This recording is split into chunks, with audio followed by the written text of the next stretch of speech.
बहुत अच्छे होंगे, अपनी पढ़ाई मन लगा के कर रहे होंगे और हमारे साथ जुड़ करके अपनी तैयारी में चार चांद लगाएंगे और सफलता की गारंटी के साथ हम ये प्रॉमिस करते हैं।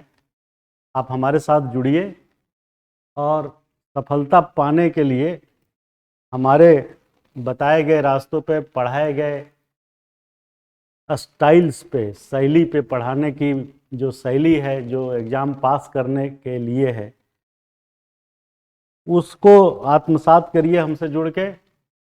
ये बात मैं पहले भी कई बार बोल चुका हूँ कि मार्केट में बहुत सारे कोचिंग इंस्टीट्यूट है और बहुत सारे फैकल्टी है। फैकल्टी कोई अच्छा या बुरा नहीं होता, सभी अच्छे होते हैं। टीचर टीचर है और मैं ये भी कहता हूँ कि वो हमसे ज़्यादा नॉलेज रखते हैं, इसमें कोई दो राय नहीं है। और उन नॉलेज का इस्तेमाल कैसे करना है, कितने देर में करना है, क्या उसका स्वरूप होगा, उन चीज़ों को समझने की कितनी क्षमता है, शक्ति है, ये चीज़ें जो है हमको उनसे अलग करती है।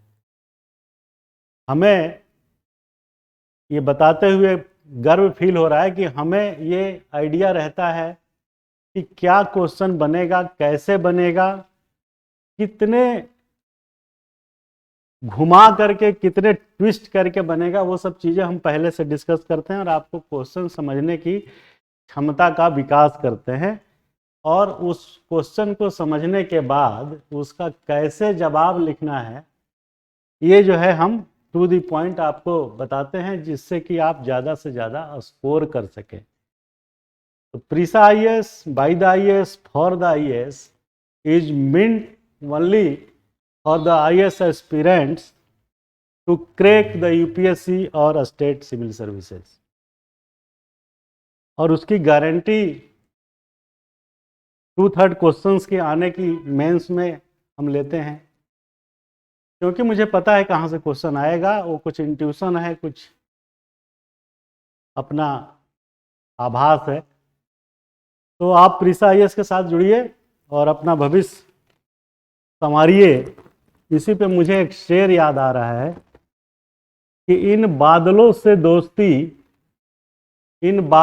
दोस्ती अच्छी नहीं फराज, कच्चा तेरा मकान है, कुछ तो लिहाज कर। आप अभी परिपक्व नहीं हैं, कच्चे हैं, आपको आइडिया नहीं है कि कहाँ पे क्या चीज़ मिलेगा, क्या क्वालिटी मिलेगी और क्या उस क्वालिटी की रिलीवेंस होगी, ये आपको नहीं मालूम है, ये हमें मालूम है। तो हम दूसरों से बेहतर कैसे हैं, ये मैंने बताया कि नॉलेज वाइज हम उनसे बेहतर नहीं है, ये मैं खुद कह रहा हूँ। किसी की नॉलेज पे मुझे शंका नहीं है, लेकिन उन नॉलेज को कैसे और कितना इस्तेमाल करना ये आप नहीं समझ पाते हैं, ये हम बताते हैं। इसीलिए मैंने कहा कि उन बारिशों से दोस्ती अच्छी नहीं फराज, कच्चा तेरा मकान है, कुछ तो लिहाज कर। आप कच्चे हैं ना भाई, मैच्योर नहीं है, बच्चे हैं अभी, आपको मालूम नहीं है कि मार्केट में क्या बिकता है। तो वो सब चीज़ें पे हम नहीं जाएंगे, लेकिन आपको ये बताना चाहेंगे कि हमारे साथ जुड़िए और विश्वास और गारंटी के साथ अपनी सफलता को बाय द IAS और द IAS, दैट इज प्रीसा IAS। चलिए द हिंदू अखबार का एनालिसिस करते हैं। और इसमें एनालिसिस करने के लिए जो प्रसंग आता है उसकी बात हम कई बार ये बताते हैं कि वो प्रसंग जो है क्यों इम्पोर्टेंट हो जाता है, क्योंकि वो प्रसंग सामाजिक आर्थिक गतिविधियों से जुड़ा होता है, या जेंडर इशू से जुड़ा होता है, या पॉलिटिकल इशू से जुड़ा होता है, या अंतर्राष्ट्रीय संबंधों से जुड़ा होता है। तो वो न्यूज जो है पूरा का पूरा, आप ये मत समझिए कि उसमें क्या न्यूज है, आप ये समझिए कि वो न्यूज कैसे बना है और उसके पीछे बैकग्राउंड क्या है और बार बार क्यों न्यूज आ रहा है। इसका मतलब कहीं ना कहीं शासन प्रशासन में, सत्ता में, समाज में उसका चर्चा करना, लाजमी है, जरूरी है, क्योंकि वो एक तरीके से देश में बर्निंग पॉइंट है जिसमें सुधार की गुंजाइश ढूंढनी पड़ेगी। तो हिंदू न्यूज में आप देखिए कि ये चीज कई बार आ चुकी। क्या? Check do not cross on the government's attack on the judiciary. Government should work towards systematic reform and not attack the judiciary. अब देखिए कि प्रजातंत्र में बोलने की आजादी को इनडायरेक्ट रूप से रेस्ट्रिक्ट करने की रिकमेंडेशंस, रेस्ट्रिक्ट करने की उम्मीद जुडिशरी की ओर से बोला जा रहा है। मतलब ये सेंटेंस अपने आप में ही बहुत कुछ कह देता है कि भाई रुकिए, अपनी हदें पार मत करिए। किस किस रेफरेंस में? कि जुडिशरी पे अटैक करने की जो सरकार की बारंबार सरकार की ओर से जो ये बातें उठ रही है, उन बातों को लेकर के जुडिशरी पे अटैक करने की जो बातें उठ रही है उस पर लगाम लगाइए और government should work towards systematic reform. तो सिस्टमेटिक रिफॉर्म करिए और जुडिशरी पे अटैक बंद करिए। आपको मालूम होगा। तो इस पे क्वेश्चन क्या बनेगा कि पिछले कुछ महीनों, पिछले कुछ हाल के वर्षों में या पिछले एक वर्षों में ऐसे कुछ वर्ड देगा कि पिछले एक वर्षों में या पिछले हाल के वर्षों में न्यायपालिका और विधायिका के बीच, न्यायपालिका और विधायिका ऑब्लिक कार्यपालिका के बीच किन किन बिंदुओं पर संघर्ष की स्थिति बनी है, कलह की स्थिति बनी है, उसकी व्याख्या करिए और व्याख्या करने के साथ अपना कुछ सुझाव रेखांकित करिए। एक क्वेश्चन ऐसे बनेगा। दूसरा क्वेश्चन कैसे बनेगा कि न्यायपालिका और व्यवस्थापिका के बीच, न्यायपालिका और व्यवस्थापिका के बीच अपने अपने शक्तियों को,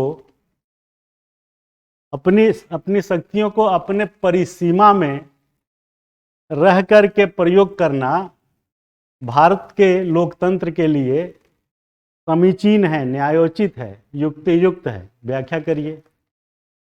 तीसरा क्वेश्चन बनेगा कि न्यायपालिका और व्यवस्थापिका के बीच शक्तियों का विभाजन किस प्रकार से है और उस पर एक दूसरे के प्रति चेक एंड बैलेंस कैसे स्थापित होगा। इसके लिए संविधान में क्या उपबंध, क्या प्रोविजन दिए गए हैं। तो इस टाइप से क्वेश्चन बनेगा।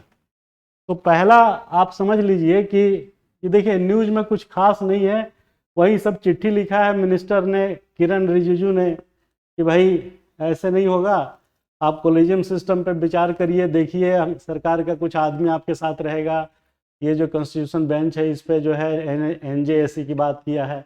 ये सब चीज़ें हैं जो आप ऑलरेडी पढ़ चुके हैं, हम कई बार इस पे डिस्कस कर चुके हैं। तो सरकार जो है अपनी मंशा बार बार एनजेएसी को लागू करने को लेकर प्रेशर टैक्टिक्स यूज कर रही है। तो आपको ये न्यूज़ का बैकग्राउंड पता है, ये न्यूज़ कई बार आ चुका है और इस पे प्रश्न इसीलिए बनेगा क्योंकि ये कई बार आ चुका है। समझ रहे हैं आप? तो आप कृपा करके समझिए कि क्या क्या है। तो क्वेश्चन आएगा कि पिछले वर्षों में, पिछले हाल के वर्षों में किन किन बिंदुओं पर न्यायपालिका और व्यवस्थापिका के बीच संघर्ष की स्थिति बनी है। उन बिंदुओं को, उन विषयों को रेखांकित करते हुए अपना सुझाव या अपना सुझाव दीजिए। तो पहले आप एक एज ए समरी मैं बताता हूं कि क्या क्या विषय थे, वो आप रिपीट कर लीजिएगा और एग्जाम में ये आना है पक्का। तो पहला बना हुआ है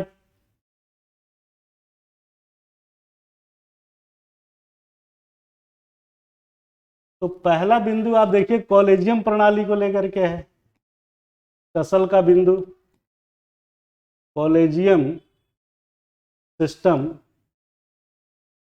और सिलेक्शन ऑफ जजेज इन सुप्रीम कोर्ट और हाई कोर्ट। पहला पॉइंट ये है। दूसरा पॉइंट है बेसिक स्ट्रक्चर ऑफ कॉन्स्टिट्यूशन को लेकर के। What is the basic structure in constitution?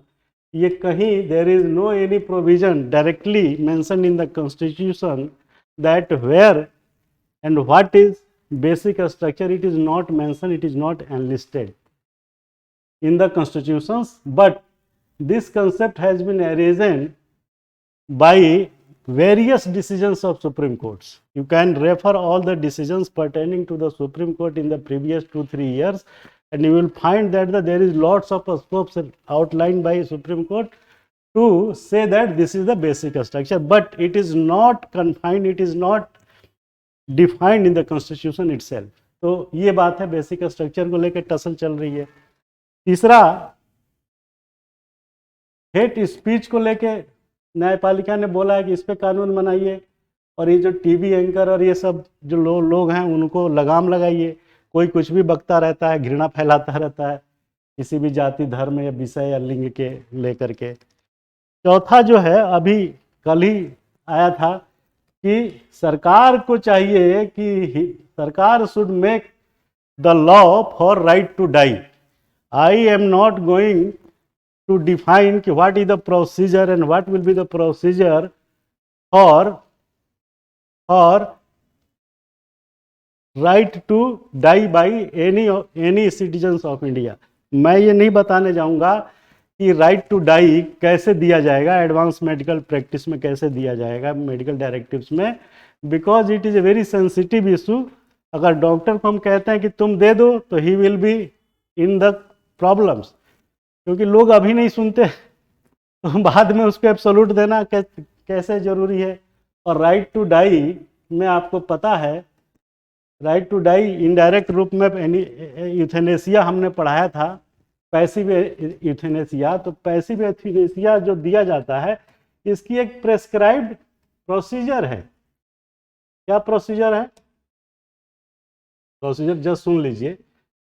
पहला प्रोसीजर ये है कि जिस हॉस्पिटल में वो बंदा होगा, सपोज बीएलके में है, तो बीएलके का जो सीएमएस होगा, चीफ मेडिकल सुपरिटेंडेंट, वो और 20 साल का, मोर देन 20 साल का एक्सपीरियंस वाला एक डॉक्टर, अब बाकी एक डॉक्टर और। तो ये 3 लोग जो है मिल करके ये तय करेंगे कि मिस्टर एक्स जो इतने साल से बेड रिडन है, he should be या he or she should be given poison, he should be withdrawn his or her medical support system so that he could make die, because there is no any chance to get back from the coma to life। तो ये करके वो अपना recommend करेंगे। तो कहाँ जाता है ये?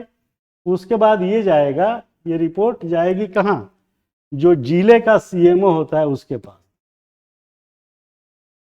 जिले का यानी सरकारी डॉक्टर के पास। और सीएमओ जो है ये भेजेगा किसको? कलेक्टर को, डीएम को। डीएम तो बीए पास होगा, उसे क्या पता डॉक्टरी, लेकिन आप समझ लीजिए कि आप बीए पास हो चाहे एमबीबीएस पास हो, आप डीएम हैं तो डीएम है। अब आपकी ड्यूटी बहुत ज़्यादा नहीं है, लेकिन आप ध्यान रखिएगा डीएम बनने के बाद कि your duty is starting to nominate a committee,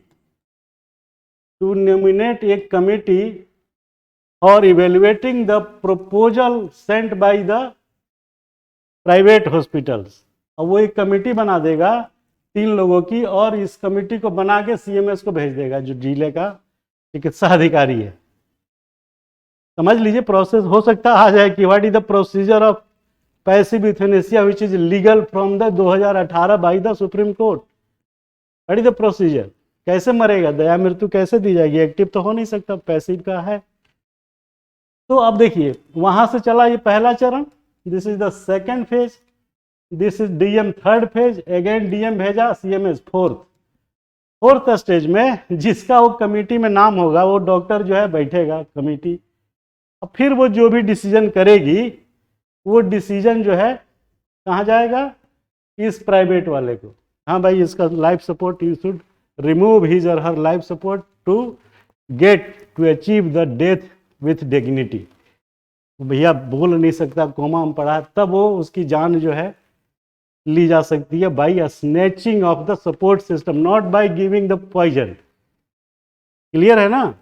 तो ये प्रोसेस है। और सपोज ये कमेटी जो हॉस्पिटल की है सीएमओ वाली, उसने कह दिया कि नहीं कोई दया मृत्यु नहीं दी जाएगी, ये आदमी बैक हो सकता है।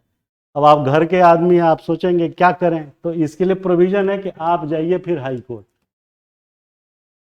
तब तक जो है इसके घर वाले और अटेंडेंट होंगे, उनकी क्या दशा होगी। You can imagine the situations at that stage, what prevails with that fellow, sufferer fellow, and along with his or her family, how they will survive by putting all this procedure of 5 and 6 stages, and they will feel that it is better to leave that fellow alone to the hospitals and bloody hospital to decide what to be done or not to be done.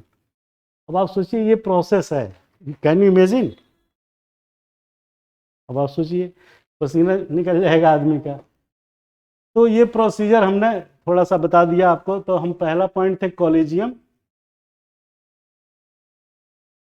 दूसरा था basic structure को लेकर के, तीसरा था hate speech, ये रेखांकित हुआ है। उसके बाद राइट टू डाई, जिसमें यूथेनेसिया पे हम चले गए थे। और क्या है, एनजेएसी है, राइट टू डाई।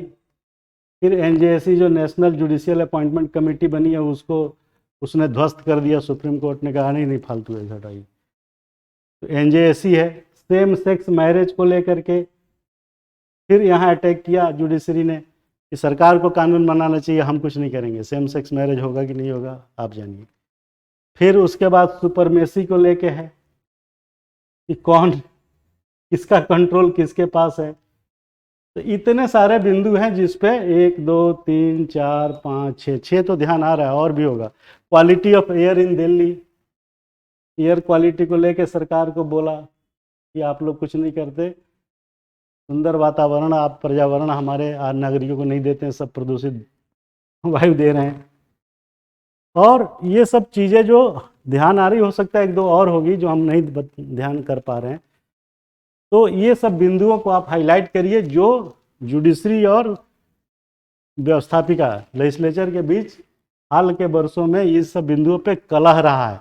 और अगर लंबा है तो इसको डिफाइन करते चले जाइए और लास्ट में अपनी समराइज कर दीजिए कि दोनों के बीच चेक एंड बैलेंस जरूरी है, किसी का पक्ष मत लीजिए। आप तो न्यूट्रल की पंचायत करिए कि हाँ भाई इसका भी कुछ कंट्रोल होना चाहिए और इसका भी इस पर कंट्रोल होना चाहिए, ताकि समाज में चेक एंड बैलेंस बना रहे। तो ऐसे पढ़ने से काम होगा, अदरवाइज न्यूज़ को पढ़ने से कुछ नहीं होगा। न्यूज़ तो एक बहाना है जिसके थ्रू आप इन विषयों पे चर्चा करते हैं, और हमें मालूम है कि बार बार ये न्यूज़ आ रहा है तो इस पे क्वेश्चन बनेगा पक्का, क्योंकि इस समय सरकार में पिछले साल भर से तो बहुत ज़्यादा उसमें रहा है। तो ये क्वेश्चन नहीं हो गया। दूसरा क्वेश्चन इस पे बनेगा कि चेक एंड बैलेंस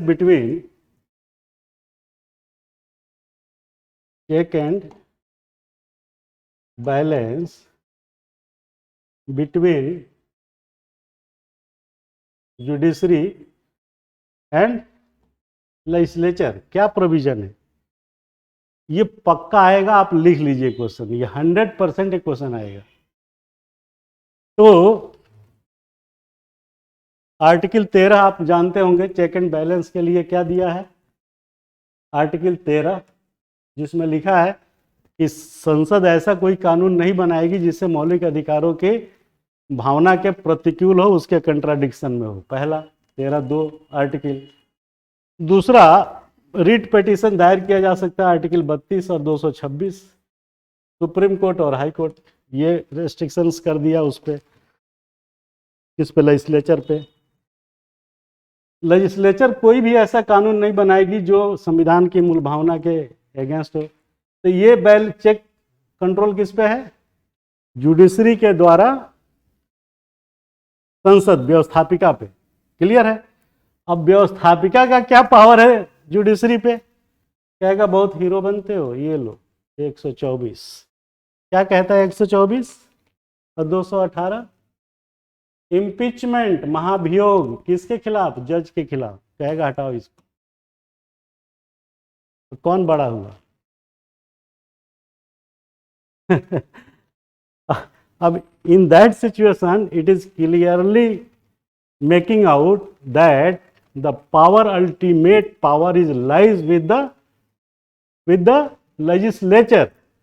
और ये सही भी है। why it is सही? because legislature is a representative of people of India। देश की जो जनता है उसने वोट देकर के लेजिस्लेचर में एमपी को भेजा है। तो who is the ultimate authority? जनता। और जनता के द्वारा चुना गया मेंबर, चुना गया राष्ट्रपति, इनडायरेक्ट ही सही, तभी तो रिपब्लिक बोलते हैं। अब आप खुद तय करिए कि कौन अल्टीमेट पावर है। But natural legislature. सारे इम्पीचमेंट के लिए जो भी प्रोसीजर है, इतने 50% +1 से ज़्यादा लोग वो करेंगे तब आएगा। फिर उसमें दो तिहाई है या ये 50%, ये देख लीजिएगा, मुझे थोड़ा ध्यान नहीं आ रहा। तो उतने लोग अगर पास कर देते हैं तो जज साहब को हटाया जा सकता है। तो डायरेक्टली या इनडायरेक्टली, मोर और less, the ultimate power lies with the people of India by through this legislature. जो सही भी है, देश की जनता की आवाज है ना, तो जनता की आवाज अगर कानून बना रही है जैसा, वो होना चाहिए। लेकिन चेक एंड बैलेंस होना चाहिए, ये बात सही है। लेकिन अगर आप कहें न्यायपालिका और व्यवस्थापिका के बीच सत्ता संतुलन व्यवस्थापिका की तरफ झुकी हुई है, कैसे? पूरा 50-50 नहीं है सीधा, ये हल्का सा झुका हुआ है ना इधर। क्यों? इम्पीचमेंट के थ्रू। तुम हमारे बनाए हुए कानून को काटते रहो, कोई बात नहीं, मन करेगा तो उठा के तुमको इम्पीचमेंट के थ्रू हटा देंगे। अल्टीमेट जो इंक्लाइनेशन है वो जनता के प्रति, व्यवस्थापिका संसद के प्रति झुकी हुई है। तो चेक एंड बैलेंस में ये सब चीजें आएगी। जुडिशरी का क्या कंट्रोल है, उनका क्या कंट्रोल है, क्लियर हो गया। और झुकी हुई है थोड़ा, तो आप उसका जिक्र कर दीजिए हटाने में, इम्पीचमेंट वाला। तो भैया इसमें इस तरीके से क्वेश्चन बनेंगे और यही क्वेश्चन आएंगे, ये आप ध्यान रखिएगा। बाकी न्यूज़ तो एक बहाना है। तो दूसरा, इसमें जो चीज़ छुपा हुआ है वो सिर्फ टसल का ही है, बाकी कुछ है नहीं इसमें। तो चलते हैं दूसरे न्यूज़ की तरफ।